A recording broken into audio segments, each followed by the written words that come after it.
and their access to quality education, quality equipment. That's why I dedicated my professional life together with my colleagues for equity in education and sustainability.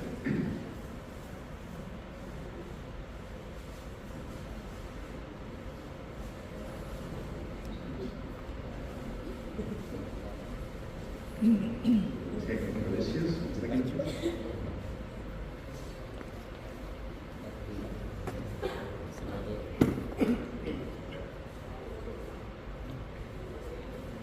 Education has always been a ballpark with different opinions and different approaches.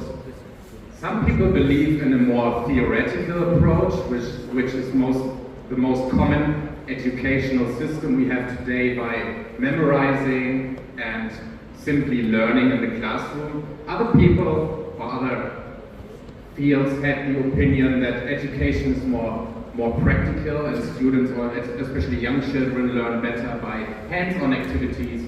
For example, the Montessori approach or the Waldorf approach in Germany. But nowadays, education faces, all different kinds of education faces the same problems. Unequal access, financial barriers, inflexible systems, and quality concerns. Unequal access. This is not only about access to schools, it's also about access to quality equipment, quality teachers, and quality content. I mean, I'm based in Bangkok. I drive just 60 kilometers out of Bangkok, go visit a school, and I see already the difference compared to schools in Bangkok.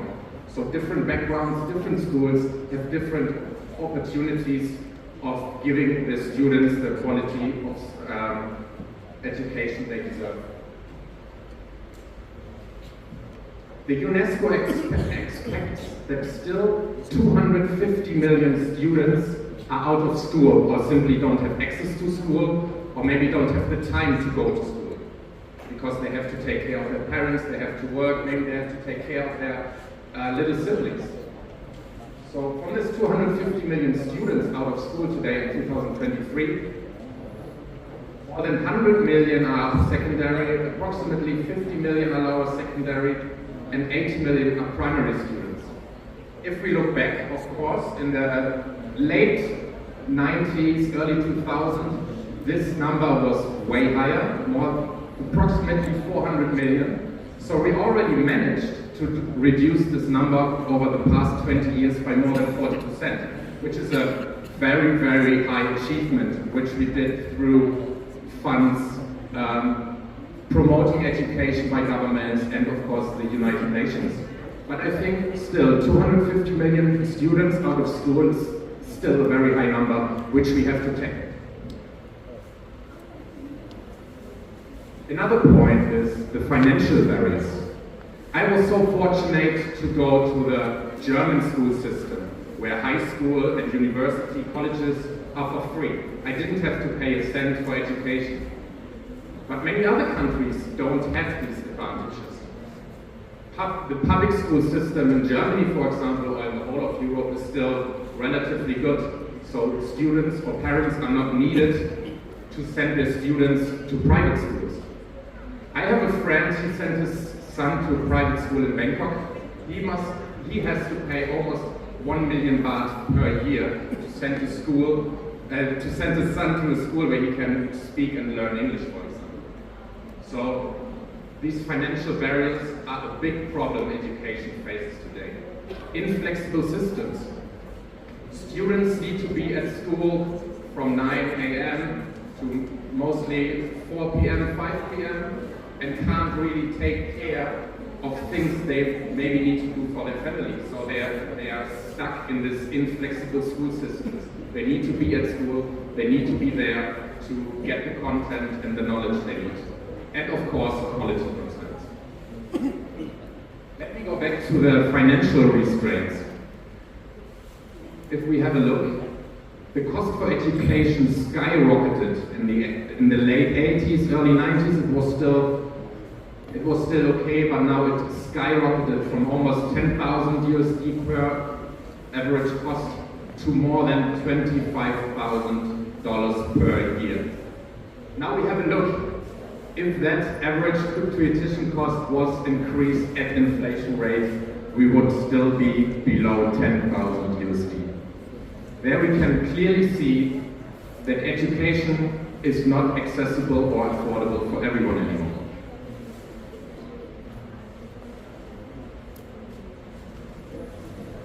So how do we tackle these problems? How do we make online or education in general more accessible, more affordable for everyone? Of course, education has to be accessible, and as I said before, it's not only the access to the school itself, but it's also the access to the content. Nowadays, everyone has access to the internet. We all have this little device in our pockets, so everyone actually has the access to content. If I don't know how to fix my car, I go on YouTube and watch a how-to video of how to fix my car, right? So the content is there. But most of the students nowadays spend their time doom scrolling on Instagram, on TikTok, wasting their time because they simply don't know that this quality content is out there. So this is up to the teachers in the classrooms, on the ground, to give students these opportunities, to teach them how to use the internet efficient and give them the access to this content that is already out there. Of course, affordable, as I explained before. Online education, for example, is affordable. Like the example I just said about YouTube, it's completely for free. Everyone can go on there and learn things for free, doesn't have to pay a penny. Online courses are nowadays relatively cheap. You don't have to pay too much anymore for good courses online, and many online courses are for free, so everyone can access them. The good thing about online education and how we make education more sustainable is flexibility. As I said before, I've been to many rural areas in Asia, in Europe, where students simply can't go to school because they have to take care of their siblings, of their elders, of their parents. The old school system don't allow these students with these problems to go to school and learn. Online education, on the other hand, gives students the opportunity to learn wherever they want and whenever they want. They can sit on the bus, on the airplane, on the way to wherever, visit their parents or their grandparents, and they can open an app and learn a language, for example. I tried to learn Spanish and Italian through Duolingo, which is a fantastic app, which opens many opportunities for many people out there. Also, sustainable education is personalized. I will talk about our Skill Up platform a bit later, but many courses out there are personalized, individualized through AI. You can go into a chatbot and the chatbot will give you personalized answers to your questions that you have at that point. Scalable. Education is not only bound to the classroom anymore, it's way beyond the classroom. Everyone can access education everywhere through their phones or the internet. And of course, environmental sustainability. This is one big point. I remember when I went to school, I had a big backpack with, 15 big books. This was very heavy, it was a waste of paper. For every course I had a folder with at least 30, 40 A4 papers I had to write every week. And at the end of the year, what do you do with all this content? You throw it in the bin. Through online education, you don't have this waste of paper anymore. So it's also good for everyone's CO2 footprint.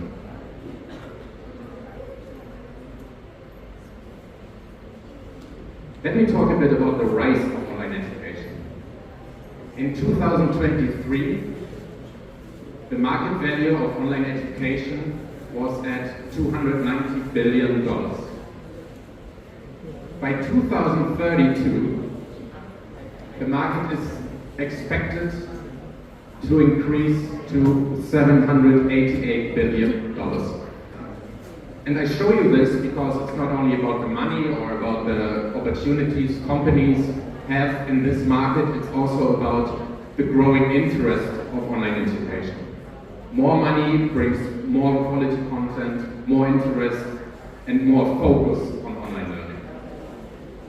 And online learning is so easy. You can have bite-sized courses where you maybe learn just 30 minutes how to prepare for an interview, or how to use Google Sheets, or how to can learn together and gain from the knowledge we present there. These are mostly like university courses, like you have an assessment, you have content, and then in the end you have a multiple assessment in the end.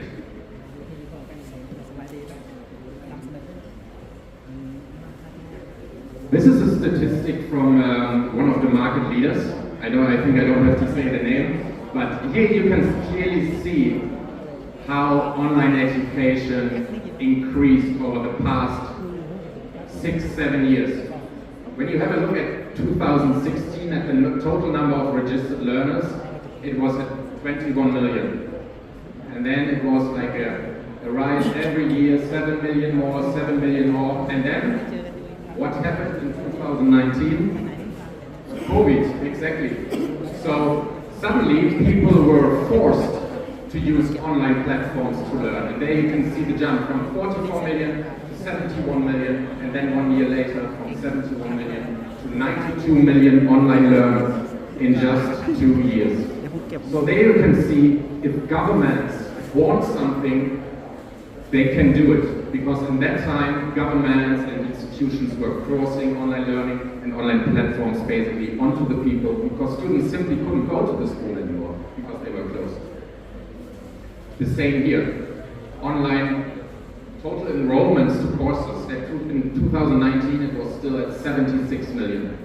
Then it raised in 2 years to 189 million course enrollments on this platform.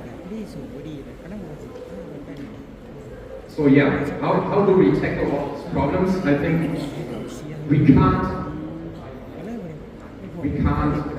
I think online learning doesn't want to take the place of person-to-person learning and education, but it can enhance person-to-person and face-to-face education through online courses, through online content, and through the flexibility and affordability online education delivers.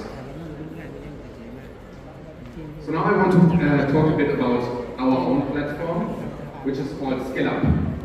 We started Skill Up in 2023 together with Deloitte. Deloitte is one of the top 4 companies in the world, and this is one of Deloitte's CSR projects. It's part of their world-class project, where Deloitte wants to basically empower 5 million students around the world. And we want to empower 1 million students in ASEAN. We started this journey in the late 2023, where we launched our platform here in Thailand. And we collected a lot of feedback in the time. We collected a lot of improvements. So we took the platform down again to make it more intuitive, to make it more gamified. So we were working a lot on this platform and going to launch it again on this coming Monday. So yeah, it has been a very long journey. We started this very small, with a small team here in Thailand, going around Thailand, promoting the platform, trying to get more universities on board, because we always believe that we don't want to force content from the USA or from Europe onto people in Asia. We want to know what skills are needed here on the ground. So we try to develop a strong network of partnerships with universities, schools, and with the industry to gain the skills that are needed here on the ground and then deliver them to students in rural areas and underdeserved areas. So what is Skill Up? Skill Up is an intuitive and gamified online platform for students as of age 15.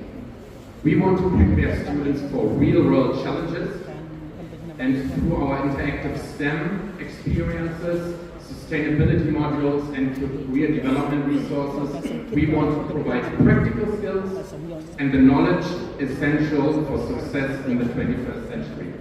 For every course you succeed or fulfill on our platform, you will get a certificate and micro-credentials.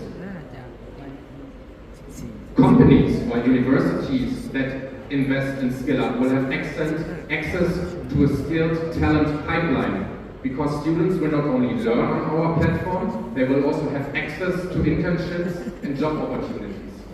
So for example, students can go on our website, choose their wish career path, for example, programmer. Then the Skill Up platform will give students exactly the courses they need to succeed in their career pathway. And after that, after they collected all the points for the courses, they will be redirected to job opportunities, and industry leaders like IBM, Deloitte can active or live see the talents and also offer them jobs.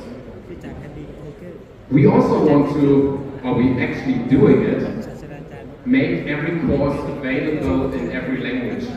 So every course on our platform is available in English and in Thai, in Malaysia, the courses are available in Malay, in Italy, the courses are available in Italian, and so on. So that the language barrier doesn't stop students from learning this content.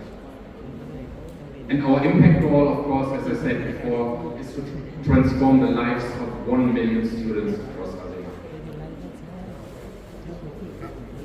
Why Skill Up? What makes us so different from other platforms? As I said before, we not only want to deliver the content, we also want to give students actually the opportunity to earn money and get out of their circle where they are right now. So we believe to give students the skills so they can stay in their community, and we don't want the students to move out of their communities and then find jobs in Bangkok. This still leaves the communities in the place where they are. So we want to skill up the students in their communities so they can stay there and give these skills to other people around that community to lift up these communities. Our courses are all localized. As I said before, we develop courses together with universities here on the ground, with industry leaders here on the ground in Thailand, to know what they want from the youth to be able to work at these places. And of course, the social impact. It's a big CSR project, that's why we are able to give these courses all for free. It's all sponsored and supported by Deloitte. And that's why we're able to give out these courses for free to all these students. These are 3 of our platform ambassadors. Mr. Charles Gemar is a former NASA astronaut. He's been to space 3 times. He was already here in Surindra. Had a great presentation with 3,000 students, I think, last time. It was a lot of fun. Then we also develop courses together with them. So we have courses like aerodynamics, how to become a jet pilot. Then we also work together with Charlotte Powers. She's working for ESA and is an analog astronaut. She's basically simulating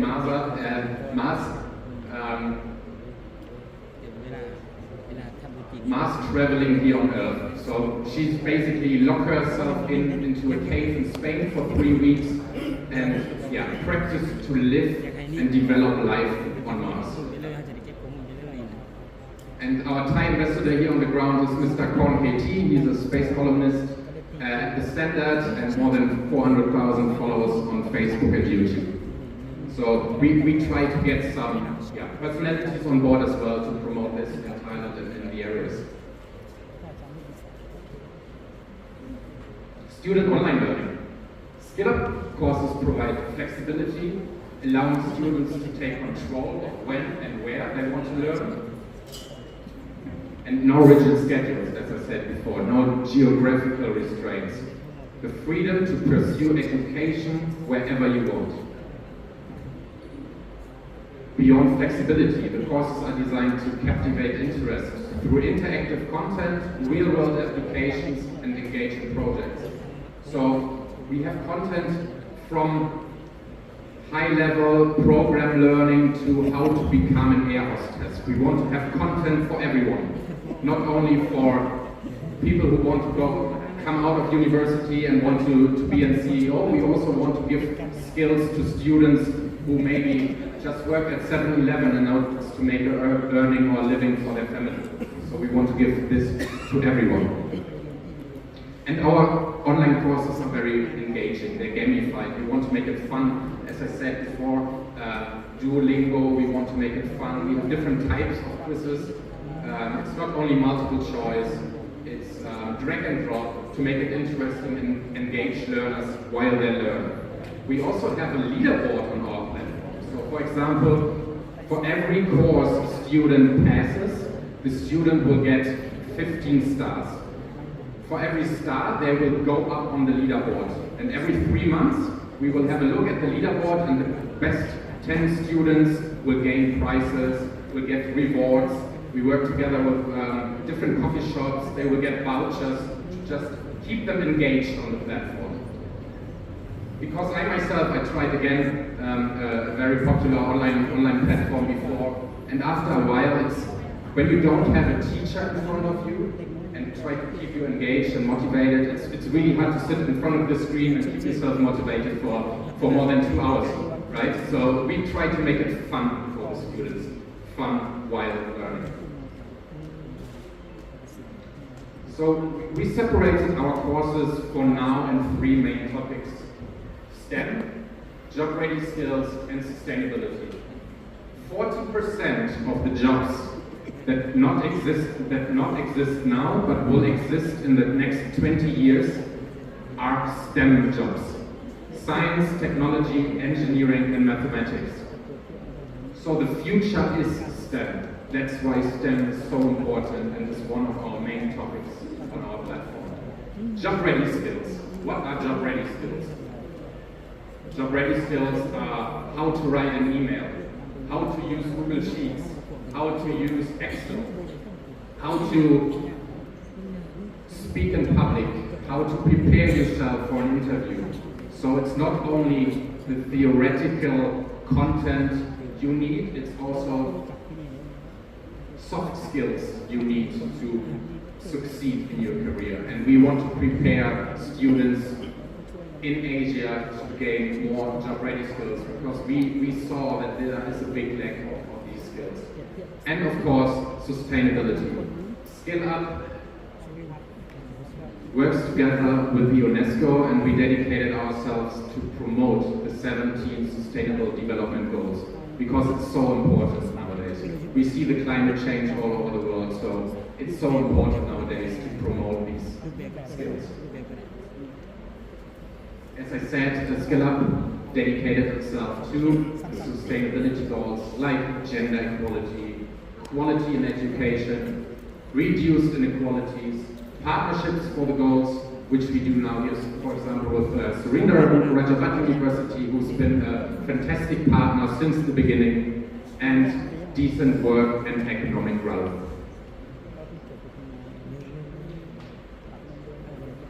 Why is sustainability or sustainable education so important?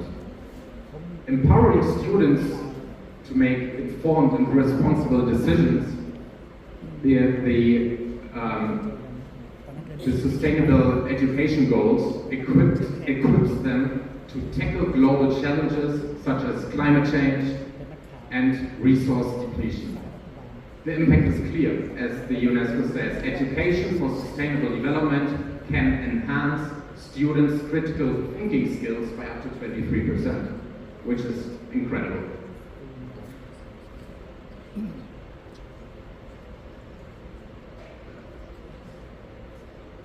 Here I have a little example how the courses look on our Skill Up platform. This is just the first draft. The platform will go live on Monday, so I ask you all to go on skillup.global on next Monday to make a picture yourself of what we offer and what we do.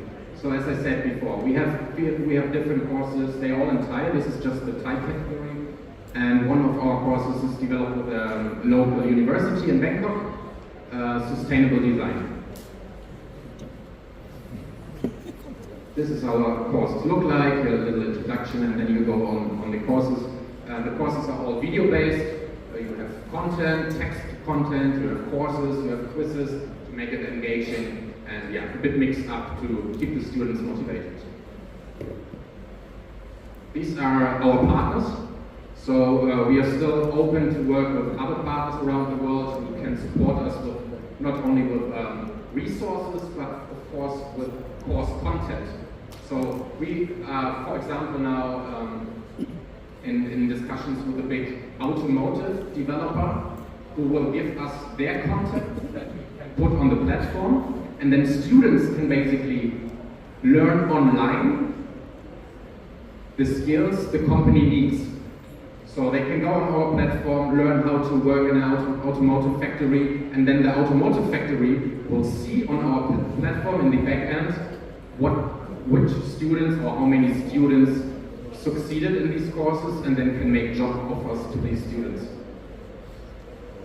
We work together with JobsDB as well, based in Bangkok, who will give us many job offers hopefully.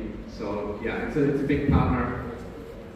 We work together with MasterCard, Rolls-Royce, the Museum of the Future in Dubai, Sunway International Schools in Malaysia. So we have different partners, mostly universities and schools, and we're looking for more partners and universities around the world to give this opportunity to more and more students and to get more and more content onto our platform.